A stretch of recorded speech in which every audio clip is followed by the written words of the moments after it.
Tervist, lugupeetud kuulaja, vaataja.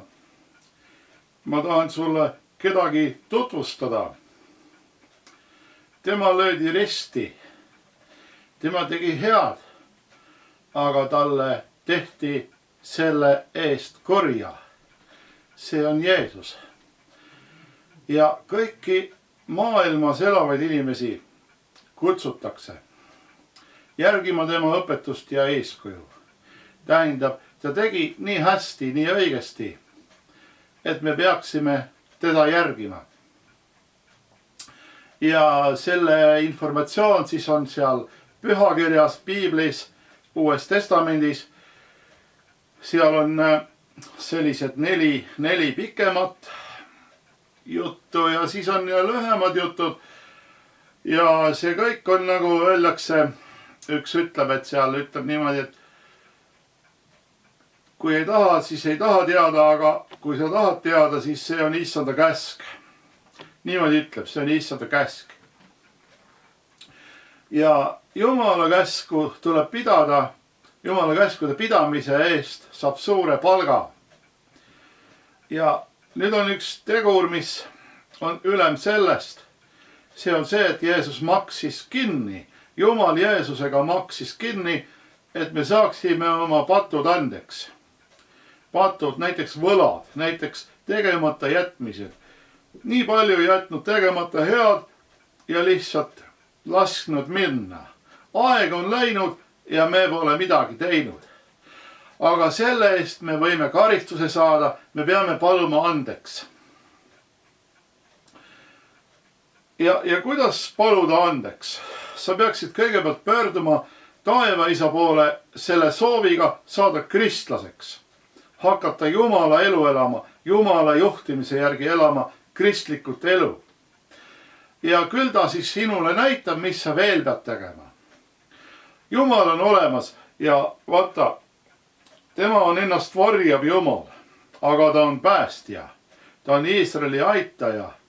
Ja osad Iisraelis, nemad isegi ei tea, et Jumal on olemas. Nemad mõtlevad, et see on suur juhus ja võib-olla vabamüürlased midagi seal tegutsevad ja võib-olla keegi veel kuskil tegutseb. Ja tegelikult Jumal teab kõike, tema on juuksekarvad ära nummerdanud. Ja seda vanas iidses kultuuris ütleb, juuksekarvad on ära nummerdatud. Inimesed skalpelligi ei tunne osanud kätte võtta 2000 aastat tagasi, pimesoolt ei osanud lõigata. Tema ütleb, et juuksekarvad on ära nummerdatud. Ja nüüd me alles saame aru, tõesti, juuksekarvad saab ära nummerdada.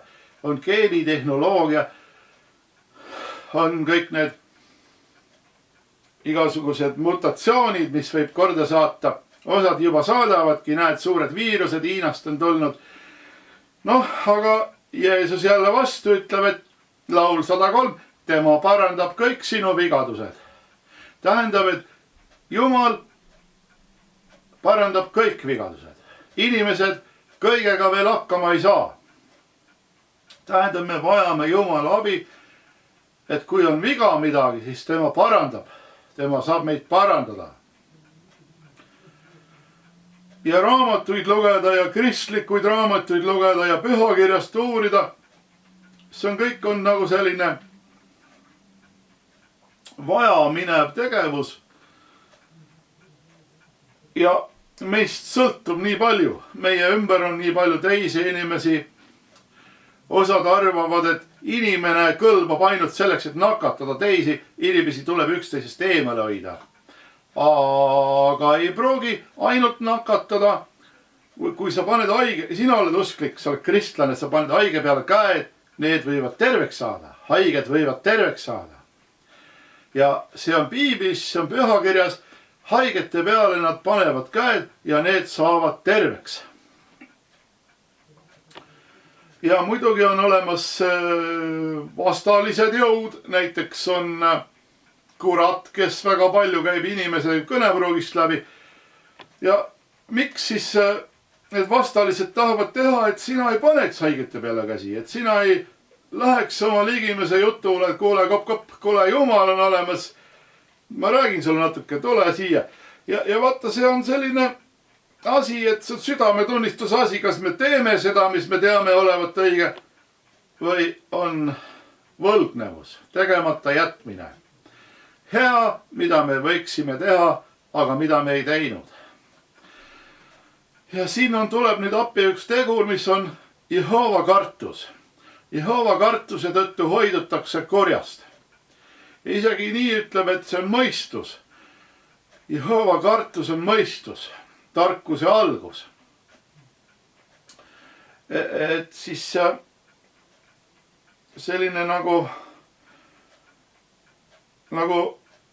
kuidas ma ütlen, Eesti mehe vaatepunkt elule või vaade elule, kuidas siis elu elatakse või kuidas tuleks elada või.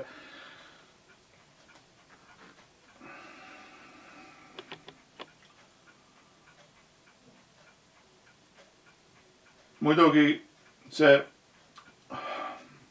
olukord on selline nagu on, et kõigil ei ole tööd ja osadel on vähem raha, osad saavad töötukassast raha ja ka saavad kuidagi hakkama ja nagu selline elu käib siin maailmas, Eestis. Elame, näeme.